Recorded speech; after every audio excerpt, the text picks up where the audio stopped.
Hi, this is Dr. Nancy Robert. Thank you for joining me today on Learning How to Learn.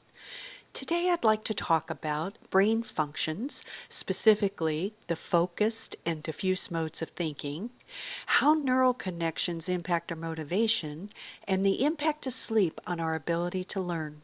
At the end of this segment, I hope you too will have better tips and tricks on how to improve your learning.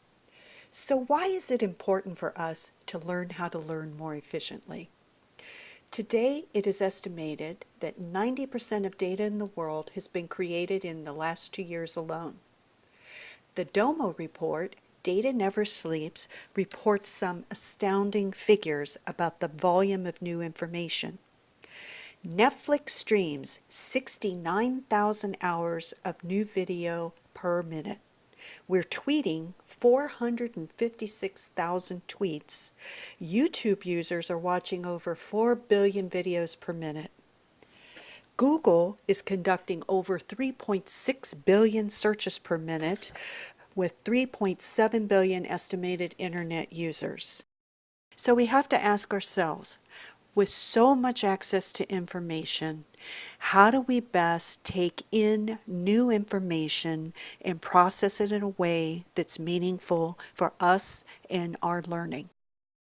So what have we learned about learning? Well, first, learning takes time.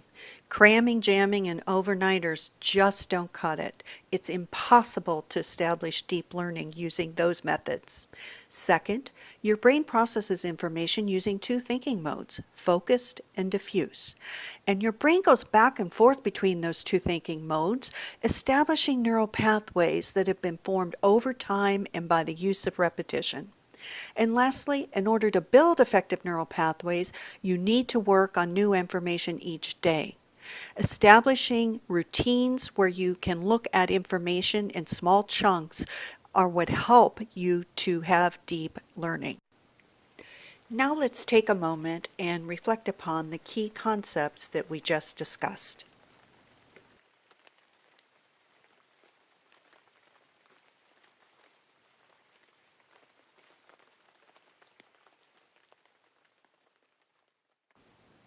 Our focused mode is concentrated thinking. It has one goal: zoom in on the information or problem at hand and try to solve it. Being in the focused mode is like driving your car down the highway. You follow the signs diligently, hoping not to get sidetracked or make an error. The wandering mind. That's diffuse thinking. It's a place where our mind is relaxed and we give ourselves permission to just wander among ideas, new thoughts, new ways of looking at things. Both the diffuse mode and the focus mode are extremely important in our learning. It's just a matter of how you approach a problem. So how can you release your wandering mind? Well, one way may be through the use of meditation. Some people find that helpful to get into a different space and let their mind wander. Another way is exercise. People frequently experience aha moments as they're running, not thinking about anything particular at all. Another way is during sleep. If you make a list of items that you're concerned about before you go to bed, it kind of puts it into your unconscious memory and your mind contemplates it while you're asleep. And when you wake up, sometimes people find they have that aha moment. The average human brain weighs about 3 pounds, has 100 billion neurons, with each neuron having anywhere from 1,000 to 10,000 synapses associated with it. These form neural pathways that allow us to store information. Take a moment and see if you can match the definitions on the right-hand side with the brain diagram on the left-hand side. The dopamine neural pathway impacts sensory inputs and decision making. It is believed to be involved in motivation and addiction due to feelings of reward and pleasure. According to BBC Radio's series All in the Mind, Neurons that produce dopamine act as the signal in the reward system and play a complex role in behavioral responses to rewarding stimuli. Real-time imaging studies have supported the role of dopamine surges in learning and motivation through incentive rewards and the feeling of pleasure. Serotonin levels are frequently associated with our social life, and it's often referred to as the mood chemical pathway. Low serotonin levels frequently are associated with depression, and high serotonin levels are associated with risk-taking behavior. There are some natural ways in which you can elevate your serotonin levels, and those include mood induction or psychotherapy, and the goal is to generate positive thoughts while reducing someone's anxiety. Another way might be through light therapy. With seasonal affective disorder, this therapy has been effective in raising serotonin levels.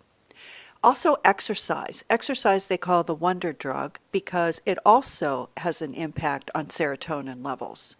Diet. It is thought that foods with tryptophan are associated with increased serotonin levels. So try foods such as turkey, fish, lentils, beans, cheese, and eggs. Those are all high serotonin level foods that have been associated with increased serotonin levels.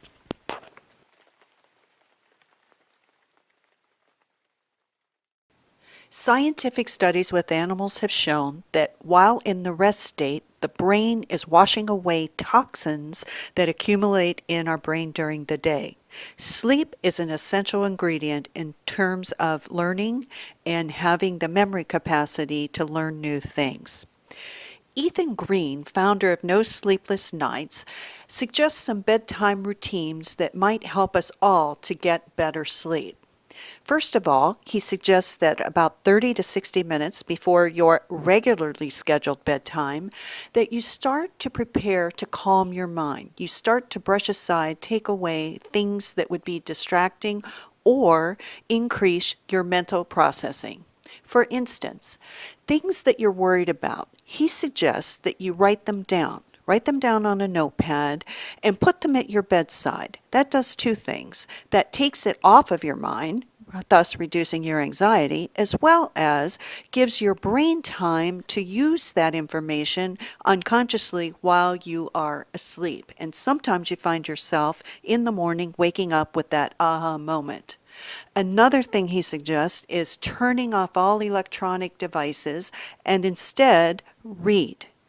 Reading is a place where you can find a comfortable space, read something that is calming and not disruptive. You are preparing yourself to enjoy preparing for your sleep.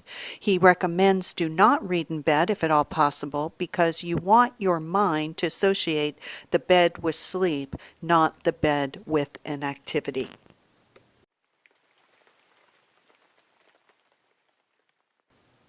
Thank you for joining me in learning how to learn. I hope you found something useful to help you overcome your unique learning challenges. But remember, you too can overcome memory blocks. I wish you the best as you approach learning in a new and exciting way.